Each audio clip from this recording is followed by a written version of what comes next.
Dhanik Bharat Educational Institutions, Inter, IIT, JEE, NEET, admission opened. All India NEET UG రీ ఎగ్జామ్లో తెలుగు రాష్ట్రాలకు ర్యాంకుల పంటే పడింది. ముఖ్యంగా అనంతపురానికి చెందినటువంటి ప్రముఖ డాక్టర్ ప్రవీణ్ దీన్ కుమార్తె నామాల ప్రేరణ స్టేట్ టాపర్గా నిలిచారు.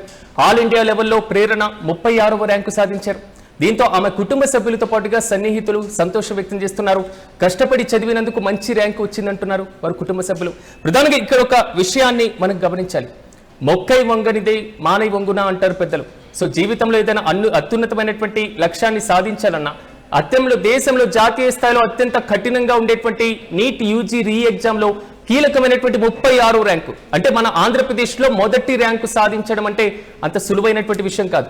ఈ మధ్య కాలంలో నీట్ ఎగ్జామ్తో పాటుగా జేఈ ఎగ్జామ్ కోసం ఎంత కష్టపడినా ఫలితాలు మాత్రం అరాకొరగా వస్తున్నటువంటి పైన.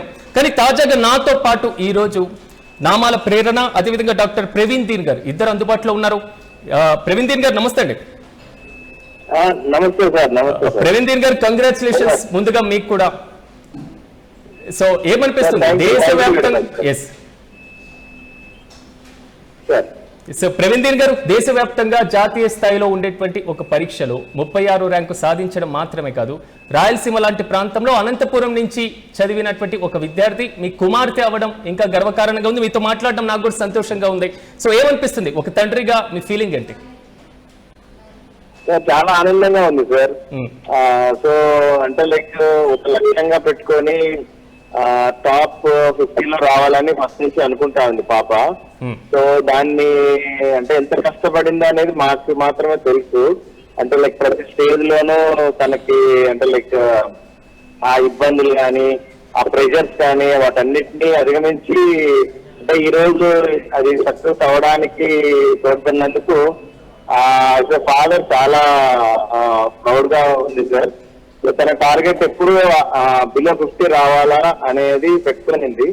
సో అది ఈ రోజు అచీవ్ అయినందుకు చాలా సంతోషంగా ఉంది సార్. సో మీరు కూడా ఒక డాక్టర్ గా ఉన్నారు. సో పాప కూడా నీట్ యూజీ రీ ఎగ్జామ్ లో రాయడం కూడా కొంతవరకు కీలకంగా అంటే మీ ప్రేరణకు ఉంటుంది అనుకోవచ్చా? సో మీ ప్రోత్సాహం అనుకోవచ్చు సార్. యా సార్, ఖచ్చితంగా అనుకోవచ్చు. కానీ మేము పడిన దానికి ఫస్ట్ లో మేము చెప్పాము అంటే లైక్ ఇది ఈ పార్ట్ కొంచెం హార్డ్ గా ఉంటది, అంటే లైక్ మిగతా పార్ట్ లాగా ఉండదు ఈ ప్రొఫెషన్ అనేది కూడా చాలా చెప్పాము. సో బట్ తనైతే లేదు, నేను డెఫినెట్ గా ఇలా చూస్ దిస్ అని అన్నారు. అంటే మేము ఫస్ట్ లో చెప్పామన్నమాట ఇందులో నెగిటివ్స్ అన్ని ఎట్లా ఉంటాయి మనం అనుకున్నట్టు ఉండదని. But she accepted it. లేదు నేను చేస్తాను, నేను చదువుతాను అని తను కూడా తీసుకోవడం వల్ల మేము కూడా ప్రోత్సహించడం స్టార్ట్ చేశాం. సో మెడికల్లో అంటే ఏ స్పెషలైజేషన్ చేయాలని మీకు కల ఉంది ప్రవీణ్ గారు? అంటే తన ఇష్టం సార్. తనకి అంటే ఇంకా టూ యంగ్, సో ఒక 5 years అయితే కానీ అంటే లైక్ ఒక మామూలుగా ఒకరి ఇంట్రెస్ట్ ఒకలాగా ఉంటుంది సార్. ఆ సబ్జెక్ట్ ఎక్స్ప్లోర్ అయ్యే కొద్దీ మనకి ఇంట్రెస్ట్ అనేది మారుతూ ఉంటుంది. సో తన ఇష్టం ప్రకారం వెళ్తేనే బెటర్ అనిపిస్తుంది సార్ నాకు కూడా. అంటే ముందే చూసి పెట్టుకున్నా కూడా కొన్నిసార్లు మారిపోతా ఉంటుంది సార్. అలా సార్. ఎస్, అంటే యాజ్ ఏ తొలి గురువుగా మీరు ఇచ్చేటువంటి సజెషన్ ఏంటి ప్రేరణకి? అదే సార్, అంటే లైక్ ఇది మనం అంటే అచీవ్ చేశామని అనుకోకూడదు. బట్ ఇది మళ్ళీ ఒక ఆరంభం లాగానే. ఎందుకంటే మెడికల్ జర్నీ అనేది ఇప్పుడు స్టార్ట్ అవుతుంది యాక్చువల్ గా. అంటే లైక్ రియల్ పేషెంట్స్ కానీ ఇవన్నీ కూడా స్టార్ట్ అవుతుంది. సో ఇందులో this is a different chapter అనమాట. సో ఇక్కడ నుంచి కొత్త ఫేజ్ స్టార్ట్ అవుతుంది. దీన్ని కూడా మనం రిలాక్స్ అవ్వకుండా అలానే లైక్ డెడికేటెడ్ గా అలానే మనం ముందరికి వెళ్ళాలా అనేది ఆశిస్తున్నాం సార్. సో అదే చెప్తుంటాము. మీరు ఈ రెండింటిని ఎలా బ్యాలెన్స్ చేయగలిగారు ప్రవీణ్ గారు? ఎందుకంటే పూర్తి స్థాయిలో మీరు సొంతంగా డాక్టర్ గా ఒకవైపు వర్క్ చేస్తూ ఇంటర్వ్యూకి వచ్చిన తర్వాత సో ప్రేరణ ప్రిపరేషన్ లో మీరు హెల్ప్ చేయడం, సో తన దగ్గర ఉన్నటువంటి తీవ్రమైనటువంటి ఒత్తిడిని కొంతవరకు కంట్రోల్ చేయగలగడం, సో ఎలాగా ఒత్తిడి ఎక్కువగా ఫీల్ అవుతూ ఉండేది ప్రేరణ? అంటే యాక్చువల్ గా కోచింగ్ సెంటర్ లో జాయిన్ చేశాం సార్. తను శ్రీ చైతన్య విజయవాడలో జాయిన్ చేశాము. సో అక్కడ అంటే లైక్ స్టడీ వర్క్స్ అన్ని ఉంటాయి సార్. రొటీన్ గా కరికులం వెళ్తా ఉంటుంది. వాళ్ళకి ఎగ్జామ్స్ పెడుతుంటారు. సో ఈ ఎగ్జామ్స్ లో మార్క్స్ వచ్చినప్పుడు కానీ అట్లా కానీ తను కొన్నిసార్లు లో అయినప్పుడు అంటే కొంచెం ప్రేరణగా చెప్పేవాళ్ళం. అంటే లైక్ అలా లో అవ్వకూడదు, మనం దాని నుంచి నేర్చుకోవాలి అనేది చాలా సార్లు చెప్తుంటాం అంట. మనకి ఏ మిస్టేక్స్ అయితే చేసామో వాటి నుంచి మనము లర్న్ చేసుకుంటా ముందరికి వెళ్ళడమే ఇది. సో ఎప్పుడు నిరుత్సాహపడవద్దు అని కొంచెం ప్రోత్సహిస్తూ ఆ విధంగా ముందరికి వెళ్ళాం సార్. ఓకే సార్, మీ దగ్గర నుంచి నాకు ఒక ఆన్సర్ కావాలి. ఈ మధ్య కాలంలో తల్లిదండ్రులు విపరీతంగా సోషల్ మీడియా మీద డిపెండ్ అవుతున్నటువంటి పిల్లలపైన ఆగ్రహం వ్యక్తం చేయడం, లేదా ర్యాంకుల కోసం తీవ్రమైనటువంటి ఒత్తిడి తీసుకురావడం, ఇలాంటి పరంపరే కొనసాగుతున్నటువంటి పరిస్థితులు మనం చూస్తున్నాం. సో అనంతపురం ప్రాంతం నుంచి జాతీయ స్థాయిలో 36 ర్యాంకు సాధించడం అంటే నిజంగా జిల్లా వ్యాప్తంగా ఒక కొత్త ప్రేరణని సృష్టించిందని చెప్పుకోవాలి. మరి ఇలాంటి సందర్భంలో అలాంటి తల్లిదండ్రులకి మీరు ఇచ్చేటువంటి సలహా ఏంటి? అదే సార్, ఫస్ట్ అంటే యాజ్ అ పిడియాట్రిషియన్ అంటే నేను అంటే పిల్లల సైకాలజీ కూడా చాలా చూస్తుంటాం కదా సార్ మాకి. అంటే వాళ్ళని మనం అంటే ఇప్పుడున్న తల్లిదండ్రులు ఎలా అంటే మనకి అవుట్పుట్ ఒకటే చూస్తారన్నమాట. అంటే ర్యాంక్ కావాలా మా వాళ్ళు చేయాలని, కానీ అందులో ఎంత సత్తా ఉంది, ఆ ప్రెషర్ కి తట్టుకోగలరా లేరా అనేది కూడా ఫస్ట్ అసెస్ చేసుకోవాలి సార్. మనకి అసెస్మెంట్ లో మన పిల్లలు చేయగలరు, మన పిల్లలు ఆ సత్తా ఉంది, ఆ ప్రెషర్ తట్టుకోగలరు అంటే మాత్రమే మనం దాంట్లో కృషి అంటే దాంట్లో ఎంకరేజ్ చేయాలి సార్. లేదు మన వాళ్ళు చేయలేరని మనకి ఏ విధంగా అనిపించినా కూడా మనం ఆల్టర్నేట్ గా కూడా కొంచెం దృష్టిలో పెట్టుకొని ముందరికి వెళ్ళాలి.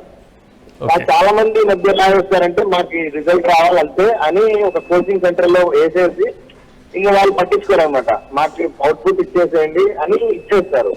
కానీ మధ్యలో అంతా కూడా ఆ ప్రెషర్ కి మనం సపోర్ట్ చాలా అవసరం. పేరెంటల్ సపోర్ట్ అనేది చాలా అవసరము. మధ్యలో వాళ్ళు అంటే ఆ ప్రెషర్ కి కొన్నిసార్లు ఇబ్బందులు పడతా ఉంటారు. ఆ ఇబ్బంది మనం కనుక్కొని వాళ్ళతో మాట్లాడుతూ మనము దాన్ని అధిగమించేలా చేయాలి సార్. లేకపోతే చాలా మంది పిల్లలు డిప్రెషన్కి వెళ్ళిపోతారు.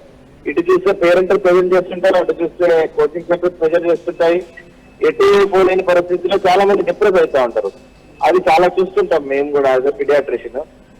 సో కాబట్టి ఆ విధంగా కాకుండా క్లియర్ గా సత్తా ఉంది, క్లియర్ గా చేయగలరు, ఈ ప్రెజర్ ని అధిగమించుకో అంటేనే మనము ప్రోత్సహించి ముందరికి పెట్టాలనేది నా ఒపీనియన్.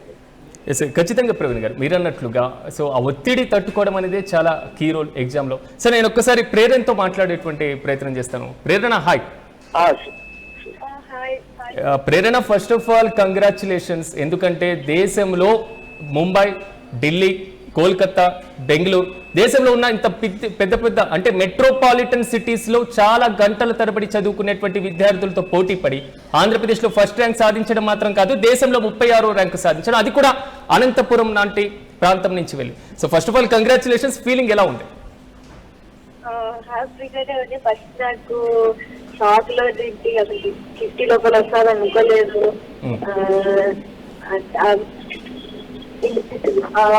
నేను అయితే టికెట్స్ వస్తానని అనుకునేది, అది గోల్ పెట్టుకునేది స్టార్టింగ్. కానీ లాస్ట్ వచ్చే లోపల చదవలేదు ఎమ్మెల్యే అని ఏదో లాస్ట్ కి నా బెస్ట్ ట్రై చేస్తా అని బెస్ట్ ట్రై చేసి ఎగ్జామ్ రాస్తాను. లాస్ట్ కి రిజల్ట్ వచ్చే రోజు షాక్ అయినా. నేను 50 లోపల వస్తాను అనుకోలేదు. నేను కొంచెం తక్కువనే వస్తారేమో అనుకునేది. వాళ్ళతో పోటీ పడాలి. అంటే ఫస్ట్ ఎక్స్పెక్ట్ చేసినటువంటి ర్యాంక్ ఎంత? నేను 200 లోపల వస్తే చాలా అనుకుంటుంది. ఓకే, ఇందాక డాక్టర్ గారు 15-20 ర్యాంకుల్లో ఖచ్చితంగా వస్తుందని చాలా గట్టిగా స్ట్రాంగ్ గా ఉన్నారు. ఎస్ సార్, ఎలా అనిపిస్తుంది? అంటే 36 ర్యాంక్ ఒకసారి చూసుకున్న తర్వాత ఏమనిపించింది? ఏమనిపించిందంటే నేను 2 years బ్యాక్ ఒక గోల్ నిజమైందా, ఎలా అంటే షాక్ లో ఫీలింగ్స్ లైక్ ప్రాసెస్ చేయలేకపోయింది. ఫైనల్ 2 years అనుకున్న గోల్ అని. కానీ అంటే నా వల్ల ఒకటే కాదు, వీళ్ళు లేకపోయి మా పేరెంట్స్ కోచింగ్ వాళ్ళు లేకపోయినా నేను చేయలేకపోయింది. అంతా నేనే చేశానని చెప్పలేను. సో అలా వాళ్ళకు కూడా చాలా థ్యాంక్స్. సో నార్మల్గా అంటే డైలీ ఎన్ని అవర్స్ ప్రిపేర్ అయ్యేదాన్ని? ఏ సబ్జెక్ట్ మీద ఎక్కువగా ఫోకస్ పెట్టేదాన్ని ప్రేరణ? నేను నిజంగా చెప్పాలంటే గంట అంత చదవలేదు. కోచింగ్ టైంలో ఇచ్చిన చదివి ఎక్స్ట్రా చదవడం వల్ల నాకు ఇద్దరంటే నిద్రపోవాలి. నాకు మినిమం స్లీప్ కల్లా నేను నా నిద్ర కోరుకోలేను. సో నేను కోచింగ్ అంటే 7 నుంచి 9 వరకు అలా చదువుకునేది. వాళ్ళతో క్లాసెస్ తిన్నాము, వాళ్ళతో చదువుకునేది నేను.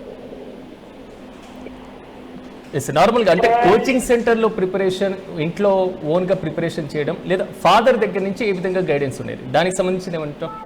అంటే ఇంట్లో డాక్టర్ గారు ఏ విధంగా సపోర్ట్ చేసేవాళ్ళు? అంటే చెప్తా ఉంటే వాళ్ళ ఎక్స్పీరియన్స్ అప్పుడు ఎలా ఉండేది, వెదర్స్ ఇలా కామన్ అయిన దానికి ఊరికే లైక్ బాధపడ్డాము, వాళ్ళ స్పెషల్ పెట్టామని ఆలోచించద్దు. మా ఫాదర్ మా టైంలో వాళ్ళ టైంలో ఎలా చదివేవాళ్ళు చెప్పేవారు. లైక్ అన్ని ఊరికే సీరియస్ గా తీసుకోవద్దు వాళ్ళు చెప్పేసి, ఎస్పెషల్లీ దాంట్లోనే కష్టపడుతుంది. అలా చెప్పడం వల్ల నాకు బెటర్ అనిపించింది. కోచింగ్ వాళ్ళు అందరికీ ఒకేలాగే చెప్తారు, ఇలా చదవండి అలా చదవండి, చదివే వాళ్ళు చదువుతారు, చదవండి వాళ్ళు లైక్ వాళ్ళ ఇంట్రెస్ట్ లేని వాళ్ళు సేమ్ గానే చెప్తారు కోచింగ్ వాళ్ళందరికీ. సో అది కూడా హెల్ప్ అయింది నాకు. ఓకే, అంటే ఇప్పుడు ఉన్నటువంటి దాంట్లో ఇందాక డాక్టర్ గారు మాట్లాడుతూ నేను ఫ్రీడమ్ ఇస్తున్నాను, తన ఇంట్రెస్ట్ ఉంటే ఏ స్పెషలైజేషన్ తీసుకున్నా నాకు ఓకే అనేటువంటి రీతిలో మాట్లాడారు. నీ ఇంట్రెస్ట్ ఏంటి, అంటే ఏ స్పెషలైజేషన్ నెక్స్ట్ తీసుకోవాలనుకుంటున్నావు, సో ఎలా సెటిల్ అవ్వాలి అని ఒక డ్రీమ్ ఉంది? నేను సర్జికల్ తీసుకోకూడదు అనుకున్నాను, ఉంటుంది అని. నేను ఫ్యూచర్ లో నేను వేరే కంట్రీలో పీజీ చేయాలనుకుంటున్నాను. ఇక్కడ చేసి పీజీ వేరే కంట్రీ పెట్టాలనుకుంటున్నాను అబ్రాడ్ లో. అప్పటికి మోస్ట్ ఏమంటారు, లేకపోతే నాకు బెస్ట్ ఏమంటారు, దాన్ని బట్టి నేను తీసుకుంటాను. సర్జికల్ మాత్రం తీసుకోకూడదు అనుకున్నాను, టైం ఎక్కువ ఉంటుంది ఏమో.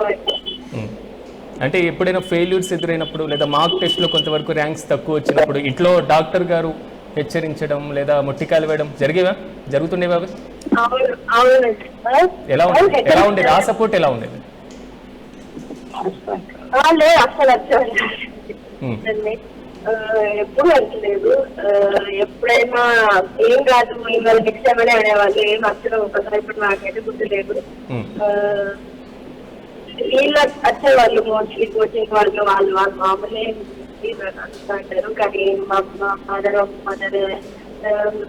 లైక్ కంపేర్ చేసే వాళ్ళు ఏం కాదులే, వాళ్ళు ఓన్లీ వాళ్ళు ర్యాంకింగ్ అనుకుంటారు, కానీ లైక్ అంతగా అంటే పర్సనల్ గా లైక్ కేర్ తీసుకోరు అంతగా క్వశ్చన్స్ ని అని. అందుకే మా పేరెంట్స్ ఓకే, సో ఫైనల్గా అంటే ఆల్రెడీ ఎగ్జామ్కి సంబంధించిన ఇష్యూ మనం చూసాం, ఇప్పుడు మళ్ళీ రీ ఎగ్జామ్ కండక్ట్ చేసినటువంటి విధానం. సో ఓవరాల్గా నీట్ యూజీకి ప్రిపేర్ అయ్యేటువంటి స్టూడెంట్స్కి నువ్వు ఇచ్చే సలహా ఏంటి? మీరు ఒక ప్రాజెక్ట్ ఒక కోచింగ్ లోనే చదవడం, లేకపోతే ఓన్లీ ఒకటే ఫిక్స్ అవ్వడం బెటర్. ఊరికి వేరే వేరే సగం చదవడం వల్ల మైండ్ లో పూర్తిగా ఐడియా రాదు. వేరే వేరే బుక్స్ చూడడం, ఒక బుక్ ఫాలో కావడమో లేకపోతే ఒక కోచింగ్ ఫాలో కావడమో బెటర్ అనిపిస్తుంది. ఎస్ రైట్ ప్రేరణ, మరోసారి కంగ్రాచులేషన్స్. ఓవరాల్గా మాత్రం ఆల్ ఇండియా నీట్ యూజీ రీ ఎగ్జామ్లో తెలుగు రాష్ట్రాలకి ర్యాంకుల పంట పండితే రాయలసీమ రత్నాలసీమగా మనం చెప్పుకుంటూ ఉంటాం. అనంతపురం ప్రాంతానికి చెందిన ప్రముఖ డాక్టర్ ప్రవీణ్ దీన్ కుమార్తె నామాల ప్రేరణ స్టేట్ టాపర్గా నిలిచారు. ఆల్ ఇండియాలో 36th ర్యాంక్ సాధించడం జరిగింది. దీంతో ఆమె కుటుంబ సభ్యులతో పాటుగా సన్నిహితులు సంతోషం వ్యక్తం చేస్తున్నారు. కష్టపడి చదివినందుకు మంచి ర్యాంక్ వచ్చిందంటూ కూడా ప్రశంసల జల్లు కురిపిస్తున్నటువంటి వైనం. మరి ముఖ్యంగా అనంతపురం విద్యార్థికి, అనంతపురం బిడ్డకు జాతీయ స్థాయిలో ర్యాంకు రావడం మాత్రం నిజంగా ప్రత్యేకమని చెప్పుకోవాలి. చూడాలి, అంటే దేశంలో ఉన్నటువంటి కీలకమైనటువంటి ప్రధానమైనటువంటి నగరాలు కాకుండా అనంతపురం ప్రాంతానికే వచ్చి వైద్య సేవలు అందించాలని అక్కడ ఉన్నటువంటి ప్రాంత వాసులు కూడా కొంత కలలు కంటున్నటువంటి వైనం. సో ఒక్కసారి మనం కూడా ప్రేరణకు మరోసారి కంగ్రాట్స్ చెప్తాం.